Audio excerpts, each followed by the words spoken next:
असम के गोलाघाट जिले में कोविड लॉकडाउन में शुरू हुई प्रेम कहानी का खौफनाक अंत हो गया है।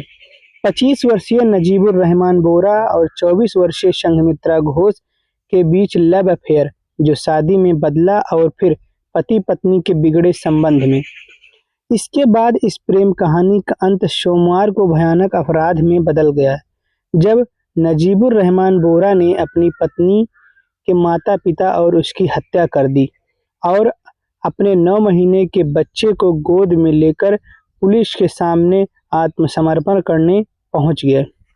पुलिस भी हत्या की इस घटना को सुनकर हैरान थी। पुलिस के अनुसार पेशे से मैकेनिकल इंजीनियर नजीबुर और संघमित्रा कोविड महामारी के दौरान, जब पूरे देश में लॉकडाउन लगा था, उस दौरान जून 2020 में फेसबुक पर दोस्त बन गए। कुछ ही महीनों में दोस्ती प्यार में बदल गई और उसी साल अक्टूबर में दोनों भागकर कोलकाता चले गए। संघमित्रा के माता-पिता इस शादी से नाराज थे और उन्होंने बेटी को वहां से वापस घर लेकर आ गए, लेकिन उसने पहले ही कोलकाता की अदालत में नजीबुर से शादी कर ली थी। अगले साल संघमित्रा के माता-पिता संजीव घोष और जुनू घोष ने खुद की बेटी पर चोरी का आरोप लगाते हुए पुलिस में शिकायत दर्ज कराई, जिसके बाद संघमित्रा को गिरफ्तार कर लिया गया और 1 महीने से अधिक समय तक न्यायिक हिरासत में रखा गया। पुलिस ने कहा कि जमानत मिलने के बाद वह अपने माता-पिता के घर लौट आई थी। जनवरी 2022 में संघमित्रा और नजीबुर फिर से घर से भाग गए और इस बार वे चेन्नई चले गई, जहां वे 5 महीने तक रहे। जब दंपति अगस्त में असम के गोलाघाट लौटे तो संघमित्रा गर्भवती थी।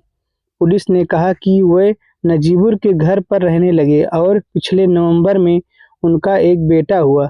हालांकि 4 महीने बाद इस साल मार्च में संघमित्रा ने अपने नवजात बेटे के साथ नजीबुर का घर छोड़ दिया और अपने माता-पिता के घर चली गई। उसने नजीबुर पर उसे प्रताड़ित करने का आरोप लगाया और पुलिस में शिकायत दर्ज कराई। हत्या के प्रयास का मामला भी दर्ज किया गया और नजीबुर को गिरफ्तार कर लिया गया। 28 दिनों के बाद उन्हें जमानत पर रिहा कर दिया गया। जेल से बाहर आने के बाद नजीबुर अपने बच्चे से मिलना चाहता था, लेकिन संघमित्रा के परिवार ने उन्हें मिलने नहीं दिया। दरअसल 29 अप्रैल को नजीबुर के भाई ने पुलिस में शिकायत दर्ज कराई थी, जिसमें संघमित्रा और उसके परिवार के सदस्यों पर नजीबुर पर हमला करने का आरोप लगाया था। सोमवार 24 जुलाई को दोपहर को जब दोनों पक्षों के बीच तनाव चरम पर पहुंच गया, नजीबुर ने अपनी पत्नी संघमित्रा और उसके माता-पिता की हत्या कर दी। इसके बाद वह अपने 9 महीने के बच्चे को लेकर भाग गया। बाद में उसने पुलिस के सामने आत्मसमर्पण कर दिया। घोष के घर पर संघमित्रा और उसके माता-पिता के शव चाकू से घाव से बह रहे खून से लथपथ थे। असम पुलिस प्रमुख जीपी सिंह ने ट्वीट किया, आरोपी के खिलाफ हत्या और घर में अतिक्रमण का मामला दर्ज किया गया है।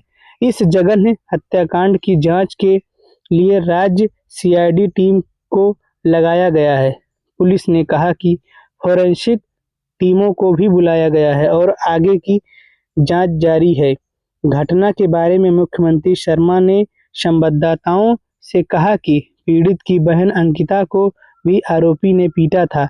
उन्होंने कहा, घटना के संबंध में उन्हें एक पत्र मिला था, लेकिन मैं उसे भूल गया। आमतौर पर मुझे कई पत्र मिलते हैं, लेकिन मुझे यह नहीं मिला। धन्यवाद।